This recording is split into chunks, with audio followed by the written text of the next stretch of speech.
Shalom, shalom, estamos de volta no canal, agora para falarmos sobre a festa de Hanukkah e a celebração da idolatria do Natal. Então, nós, como povo do Eterno, israelitas, judeus, né, com a nossa alma que está em busca da elevação espiritual, temos que nos afastar totalmente das práticas do povo da terra, das práticas idólatras deles, né? Qual o sentido desta festa que eles comemoram? Dizendo eles ser o nascimento do Mashiach, que para eles é um Deus. Isto não pode ser, né, concebido por nós, pois nós sabemos que o único Deus é o Deus eterno, aquele que criou todas as coisas, inclusive o Mashiach, que é a criação de nosso Deus, o eterno todo-poderoso. Baruch Hashem, bendito seja. Hashem criou tudo. Hashem é o pai de todos. Hashem é o criador de todas as coisas. Nós não podemos confundir a divindade com a sua criação. É claro que sabemos que Mashiach é o primogênito, né? O primogênito da criação, porque o primeiro mundo, como já expliquei para vocês aqui no canal, que é Adam Kadmon, ou seja, o homem primordial no sentido de o primeiro vaso que o Eterno pensa em criar é como fosse uma planta de todo o seu projeto de arquitetura do universo. Assim é a alma do Mashiach. Por isso ele está acima de todas as coisas que foi criado, os céus, os malachim, a terra, né? Todas as criações vieram após a criação da alma de Mashiach. Só que Mashiach só encarna nesse mundo no ano, né? Que pelo mais ou menos no calendário gregoriano, o ano do 1 até o 4 ali ele nasce. E quando que o Mashiach nasce? Será que Mashiach nasce realmente entre o mês judaico que nós estamos agora, Kislev e Tevet? Será? Provavelmente nós temos uma resposta que não. Por quê? Porque Mashiach nasce numa época onde os pastores estavam no campo, como no relato, né, dos primeiros livros da Brita Bachá. Ali vai dizer que os pastores estavam no campo no momento do nascimento de Mashiach. Se os pastores estavam no campo, não poderia ser inverno. E nesta época que nós estamos vivendo, em Israel, é inverno. Nós temos como saber mais ou menos o nascimento de Mashiach através de sabermos o nascimento de Yohanan, o João Ramat Bila, que é chamado Batista. Este homem, a mãe dele, Yesabel, né, que é chamada de Isabel, mas o nome dela era... meu pai, esqueci o nome dela. O nome dela era... O mesmo nome da esposa de Aharon era Elisheva, o mesmo nome da esposa de Aharon. Ela, já idosa, né, ela engravida de Yohanan. E Yohanan era filho de um sacerdote. Por conta disso, nós sabemos mais ou menos a época que o pai dele estava trabalhando no templo. E o pai dele trabalhava no templo por volta da festa da entrega do Homer, né? Mais ou menos nesta época da entrega da Torá ali de Shavuot, né? Antes de Shavuot um pouco, no mês de Iyar, nasce Yohanan Hamatbil, que é o batista, que é o batizador, né, em português, que é aquele que fazia mikve nas pessoas, fazia a imersão.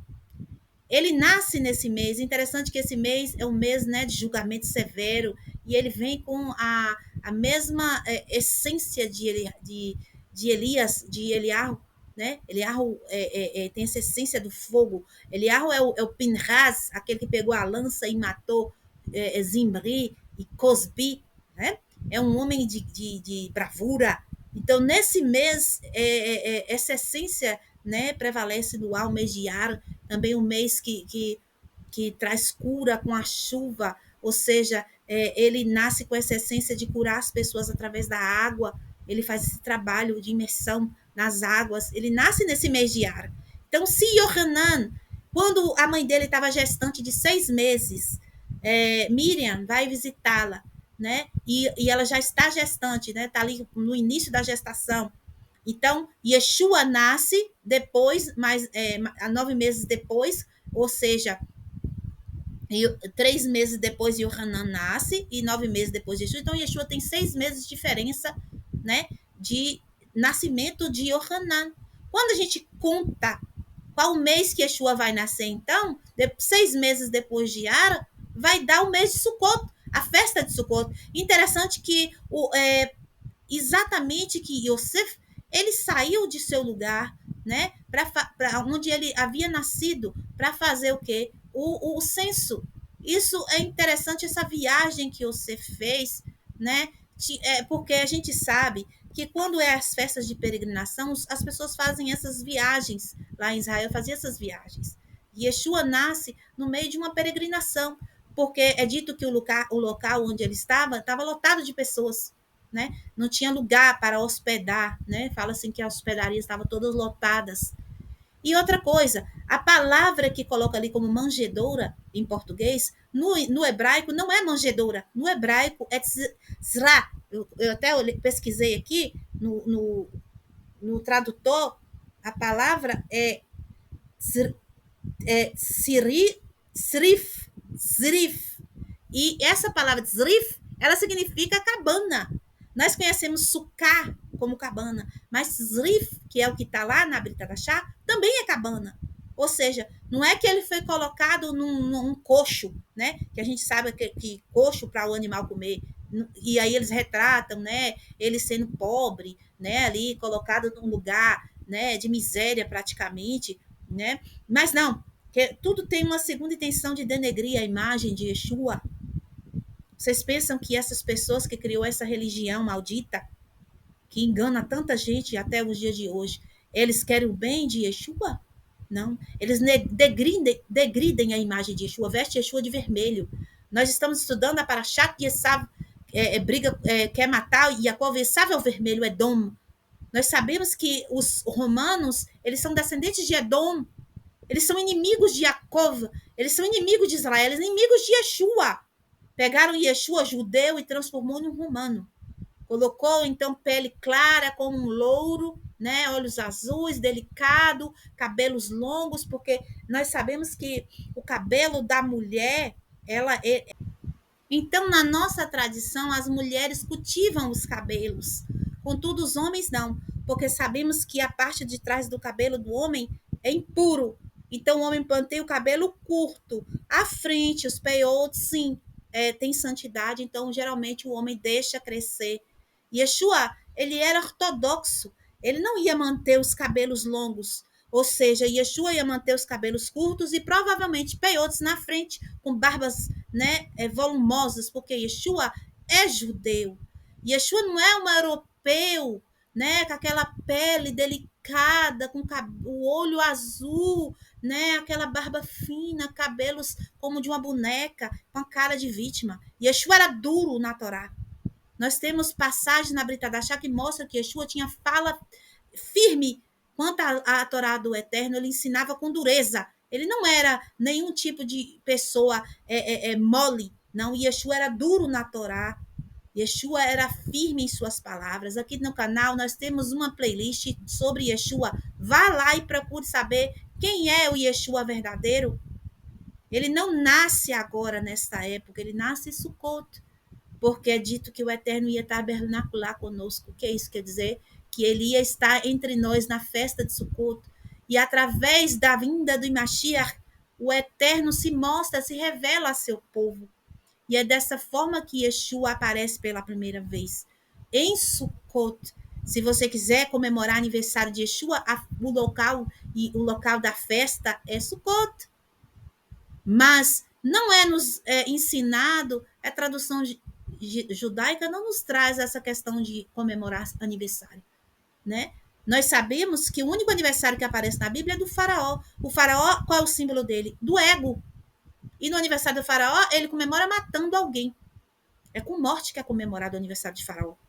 Ou seja, aniversário é um dia de julgamento. E o ego é que gosta de ficar sendo aplaudido. Então, o Mashiach, ele fala para lembrarmos de sua morte, não de seu nascimento. Por quê? Porque o dia da morte da pessoa é que revela a maior luz que a pessoa veio trazer para o mundo. Todas as pessoas, quando morrem, aquele momento é o momento do fechamento do seu tikkun. É o maior momento que a pessoa tem, é o momento de sua morte. Então, essa questão de comemorar aniversário 25 de dezembro não é de Jesus e Yeshua, e sim de Mitra. Procure no Google, você vai encontrar aniversário de Mitra, 25 de dezembro. É a idolatria dos romanos antigos. O que eles fizeram? Simplesmente pegou e trocou o nome da idolatria de Mitra para Jesus. Que o nome do nosso Mashiach é Yeshua.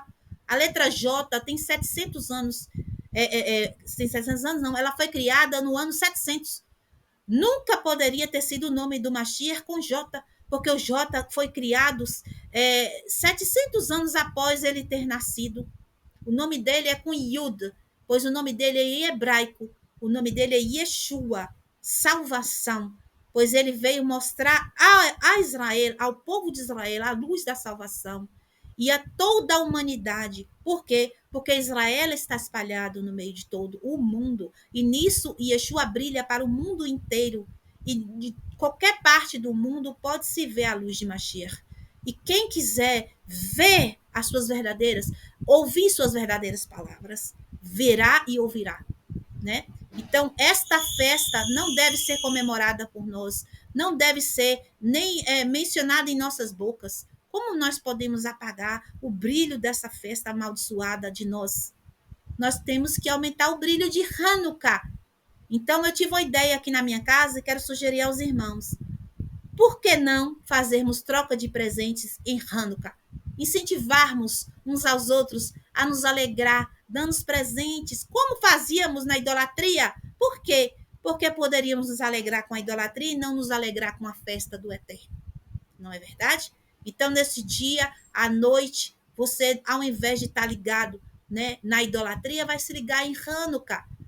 Eu fiz aqui um amigo escondido, faça na sua casa, compre brinquedos para as crianças, alegre as crianças, que as crianças cultivarão memórias da festa. E vai se lembrar que o ano que vem vai ter novamente, e vão esperar, né, ansiosas por este momento de Hanukkah, pois será dia de presentes, de alegria, né? E não apenas um dia, porque nós sabemos que Hanukkah são 8 dias de festa. Né? No dia da idolatria, do dia 24 para o dia 25, procure fazer coisas comuns. Não se envolva em estudo de Torá, nada disso, para não dar luz, né? Para não dar força a Citrará, ou seja, ao outro lado. Eles estão comemorando um ídolo antigo, né? Agora travestido por outro nome, mas é ainda aquele amaldiçoado ídolo antigo, né? Então, nós não devemos dar força a esse ídolo. Pelo contrário, nós devemos, então, fazer como fosse algo comum. Assista um filme na Netflix, um filme que não tenha idolatria nem heresia. Assista, brinque com suas crianças de dados, não sei, do que você gosta de se divertir com suas crianças. Vai estudar alguma coisa secular, né? Fazer algum tipo de trabalho para que você não brilhe luz forte espiritual e dê força a se trará neste dia 25, neste dia 24, do dia 25 à noite, porque no dia 25 à noite é Hanukkah, nós estaremos envolvidos com a festa de Hanukkah, né? Acendendo as luzes, né? Para trazermos a ouro primordial para nós, para o Hashem. Nós não devemos, meus irmãos, incentivar ninguém e nem comentar sobre essa festa maldita com ninguém. E se alguém desejar para você um feliz Natal, que seja, você fique calado e diga que Deus te abençoe. Fale assim, né? Deus te abençoe e saia. Não diga amém, não diga obrigado, não diga tá certo, né? Também não deseje felicidade desse tipo para ninguém. Se você quiser falar palavras de bondade com alguém, diga que você tenha um bom fim de ano, um bom começo de ano, fale assim com as pessoas, porque eles entendem que o ano termina, né, em dezembro e inicia em janeiro, mas é a questão do ano gregoriano, que todos eles seguem, nós também seguimos para estudar, para trabalhar, né? Mas a espiritualidade nossa está ligada com o calendário primordial, o calendário do judaico, o calendário do eterno, Baruch Hashem. Então, lembre-se, faça de Hanukkah uma festa feliz, né? Assim das velas de Hanukkah, chame seus filhos, brinque com seus filhos, faça eles felizes com presentes, faça comidas, frituras, sonhos, bolinhos de chuva, né? O que você souber fazer, pastelzinho frito, o que você souber fazer com fritura, com óleo, faça para comemorar a festa, pois a festa do azeite é a festa de Hanukkah. O milagre do azeite aconteceu. E não só o milagre do azeite, mas nós sabemos que poucos venceram muitos, e assim será para nós. Nesta Hanukkah que nós iremos atravessar, também receberemos o nosso poderoso milagre. Sabendo que o nosso Mashiach nasceu em Sukkot, né? Sabemos que os sábios dizem que o dia a festa de Sukkot, ele atrai Mashiach, e atraiu, né? Os judeus tradicionais que não entendem, que não estudam Mashiach, eles não procuram nem estudar, por isso eles não compreendem Mashiach, porque é proibido para o judeu estudar idolatria. Para eles, Yeshua é idolatria, mas nós sabemos que não, porque nós saímos de lá da idolatria. E agora que nós entramos para a Torá, nós temos plena convicção que Yeshua não nem ensinou, nem fez e nem mandou ninguém fazer nenhum tipo de idolatria. Yeshua não aboliu a Torá. Yeshua disse que aquele que ensinasse não praticar o mandamento, menor que fosse o mandamento, no Olam Abá ele nem existiria, ou seja, seria o menor, ali no português fala o menor, mas não é que ele seja pequeno no Olam Abá, é que ele seria como fosse um micróbio que não é nem visto. Ou seja, a pessoa não será vista lá. Então é muito perigoso a pessoa ficar abrindo a boca e dizer que Yeshua já veio, já resolveu tudo, que já fez, que não precisa fazer. Por quê, meus irmãos? Aí você vai assim, mas está no tempo da ignorância, estão na ignorância. Mas só que, vamos ver aqui. Tu tá em frente a um computador ou um celular vendo um vídeo de Torá comigo agora. Todos temos um celular. Eu tenho celular. Meu filho, bebê de 8 anos, eu falo bebê porque ele é autista especial. Ele tem um celular, ele tem 8 anos, ele não sabe escrever, não sabe ler, não sabe falar, não sabe nada. Ele tem um celular para brincar, para ver os aplicativos educativos dele, para poder ver os videozinhos educativos dele. Ele tem um celular. Todos os membros da minha família que tem um celular. Eu estou falando dentro de casa e fora também. Todos que eu conheço têm um celular.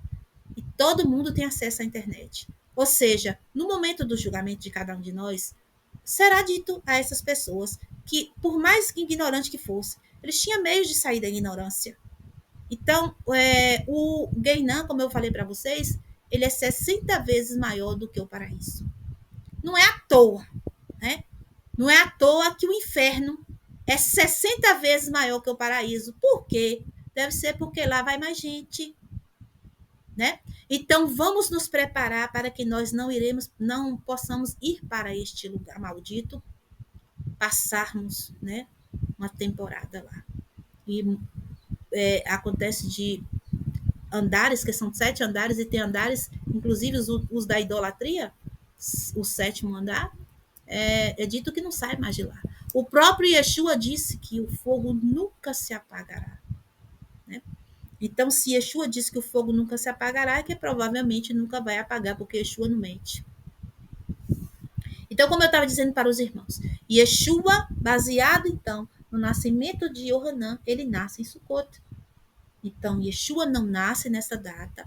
Se alguém vier perguntar alguma coisa para você, você já diz, não, Yeshua não pode ter nascido em dezembro, porque dezembro é inverno, e quando ele nasceu, os pastores estavam no campo, então não era inverno, ou seja, era uma estação quente, né? E Yeshua nasce, então, em Sukkot, né? Que nós sabemos que termina o verão lá em Israel e está entrando o outono, ou seja, ainda está quente, né? Sukkot. Então, Yeshua nasce, ele não fica num coxo de animal, não fica, e Yeshua entra numa cabana.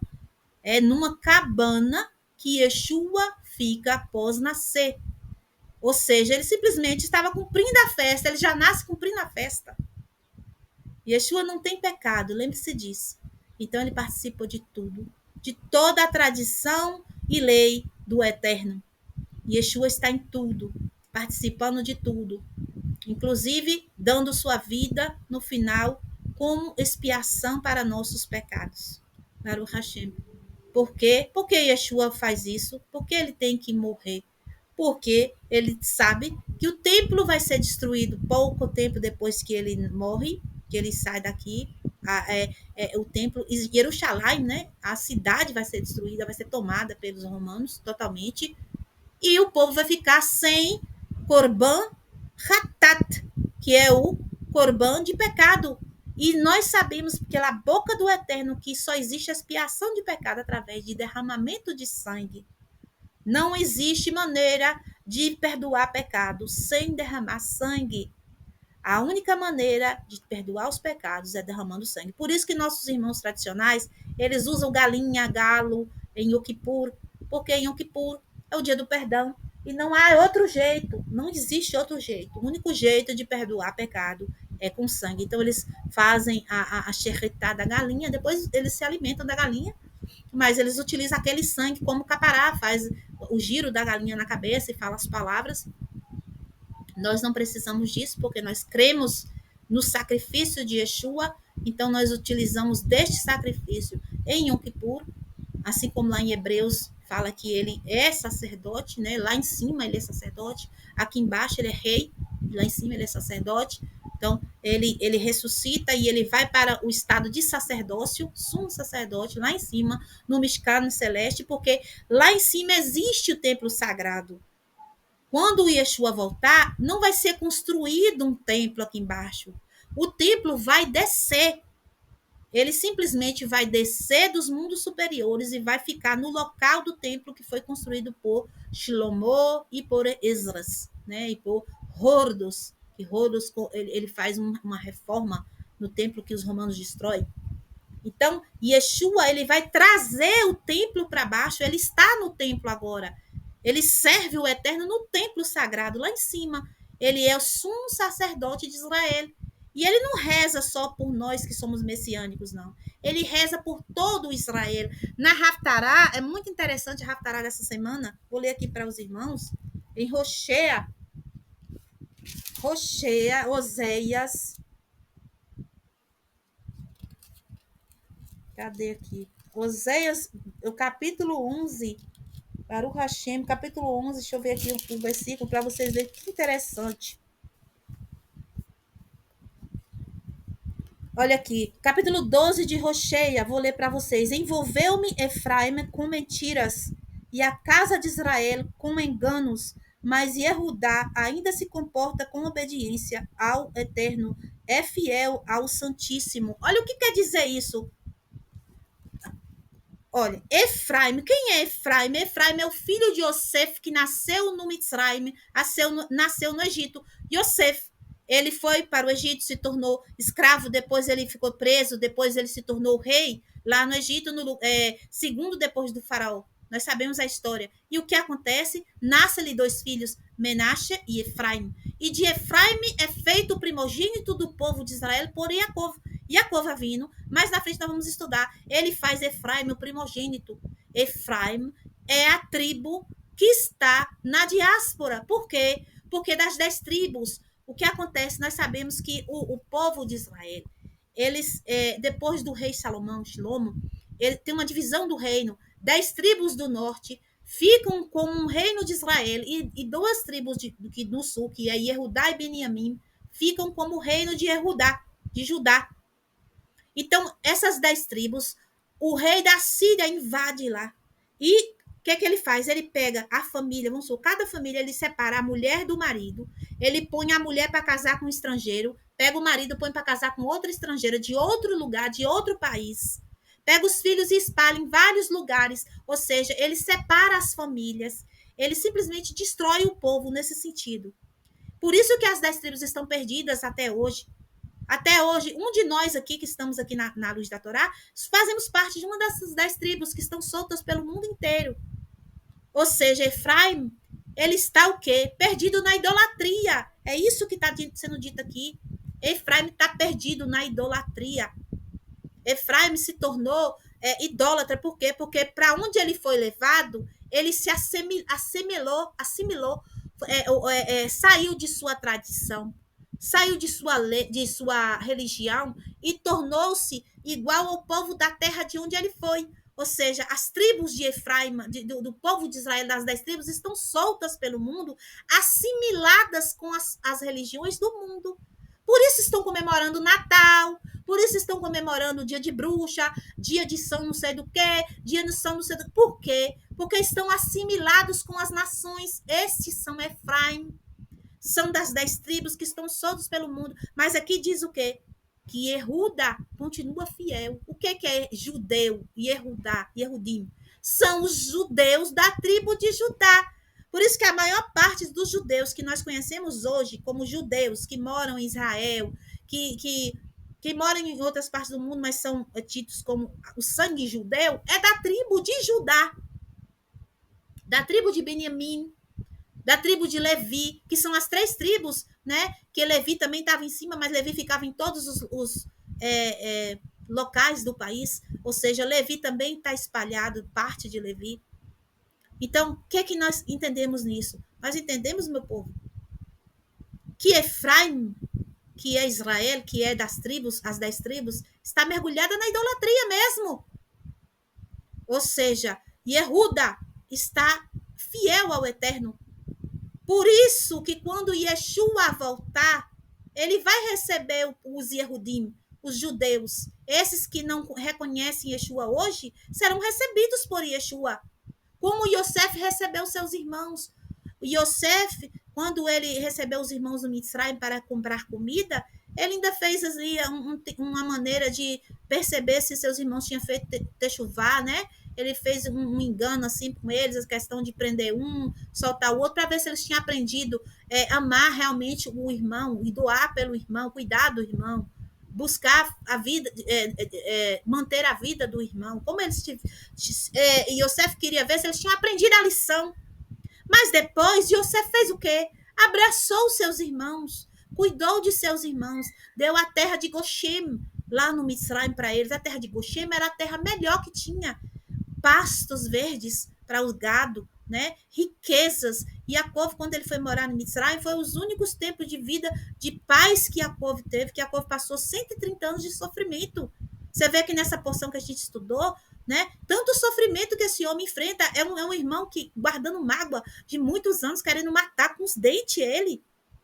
Né? O próprio Satã vem brigar com ele a noite inteira, machuca ele. Ele consegue vencer com muita luta. Depois a filha dele é violentada de uma maneira horrível. A menina foi levada para a torre do palácio do rei lá. Engraçado que o nome do rei é o quê? Ramor. O que significa Ramor? Ramor é jumento. É uma clipá, né? É uma clipá da pessoa, né? Ter preguiça de fazer o que é certo. Ai, eu não tenho vontade, não quero rezar, não quero. Isso é clipat ramor. Nós sabemos que Abraão Avinu amarrou o jumento para poder ir até fazer o sacrifício de seu filho Isaac, a amarração, a queda de Isaac. Isso quer dizer o quê? Ele amarrou a preguiça de fazer o que é certo. Ele foi diligente no serviço divino, na ordem do Eterno. Ele quis cumprir a ordem do Eterno. Assim somos nós. Esse homem, esse Ramor, ele não tinha vontade de fazer nada que era certo. Ele foi pedir a mão da moça como se o rapaz fosse uma pessoa bondosa. Não, ele é um violento, é um Caim encarnado, um Caim que assassinou seu irmão por nada. Caim assassinou Hevel, Abel, por nada, gente. Simplesmente por inveja. Entendeu? Só por inveja. Então, assim, uma alma ruim. Ou seja, voltando para o assunto da questão da idolatria. Vamos abandonar de uma vez as idolatrias de Efraim. Acorda, desperta, Israel. Roché está falando aqui. Acorda. Você precisa se despertar, sair desse estado de ramor, que é o que? A preguiça de fazer o que é certo. a falta de interesse na luz. Então as pessoas acham muito mais cômodo um Jesus que faz tudo por eles, que nasce como um miserável e morre como um indigente, porque é assim que é esse Jesus. Você vê uma estátua desse Jesus na cruz, que é uma maldição, que nem foi assim que ele morreu numa estaca. Cruz é maldição. O Vav, que representa o prego, né? o que prendeu ele no. O Vav é a conexão do céu e a terra, do Yud descendo até Malhut. É uma estaca, é um pau, é uma coisa assim, não tem nada a ver isso aqui que vem aqui, ó. Isso aqui só é como se fosse uma barreira para a luz passar. Isso é maldição. Tudo que atrapalha a luz fluir é maldição. Não aceite cruz na tua vida, nem na tua mente. Essas músicas que tem essa palavra, não cante isso. Não ouça. Não ouça essas músicas. Não ouça música de Natal. Isso tem maldição nessas músicas. Esse papai, que eles chamam de Noel, esse homem, se você estudar no Google, o Google lhe fala quem é esse homem. Ele era um assassino de crianças. Ele saía para caçar crianças à noite. As crianças que não estavam dentro de casa. Ele matava para comer. Sabe essas roupas vermelhas que ele aparece? Bonzinho, né? Dando presente para a criança. Essas roupas vermelhas dele, na verdade, era sangue das crianças que ele matava para comer. Era um assassino. Então, assim, a verdadeira história por trás dessa festa é uma maldição total. Esse ídolo maldito que eles transformaram no Jesus, tem a santa ceia deles. Cuidado com isso. Não participe dessas coisas. Lê no Google, gente, se vocês não acreditam em mim. Ceia de Mitra. Veja como era feita a ceia de Mitra. Era sangue e carne. Assim como se coloca lá em português. Vocês vão beber do meu sangue e comer da minha carne. Cuidado com isso. Os textos foram alterados em muitas partes. Vocês precisam conhecer os originais. Sabe como era feita a ceia de Mitra? Era levada uma virgem, mês a mês. Era feita por mês, inclusive, né? Ela é feita por mês. Lembre-se, a Pêssar verdadeira do Eterno é uma vez no ano. Não é todo mês. Todo mês é a ceia de Mitra, que era levada uma virgem para ser sacrificada. O sangue da moça era bebido pelos sacerdotes e eles comiam da carne da moça também, incorporado com as entidades malignas que eles, como é que eu posso dizer? Eles emulavam aqueles demônios. Eles comiam a moça viva. Eles sacrificavam a moça e comiam a sua carne. Então, não se engane com essas festas que hoje é muito bonito, musiquinhas interessantes, filmes de, como é que eu posso dizer? Que tem uma educação moral no final, bondade, não sei o quê, presentes, mas por trás a história verdadeira é de morte, é de maldição. Né? O Eterno nos manda afastar dos ídolos. Efraim está mergulhado nos ídolos. Efraim nada mais é que Israel nas nações. Israel faz parte dessas idolatrias aí. Muitos de Israel estão dentro desses lugares aí de idolatria, achando que estão servindo ao Deus de Israel, mas não estão, porque o Deus de Israel, ele não vai pousar sua Shekhinah, sua presença divina, em casas de idolatria.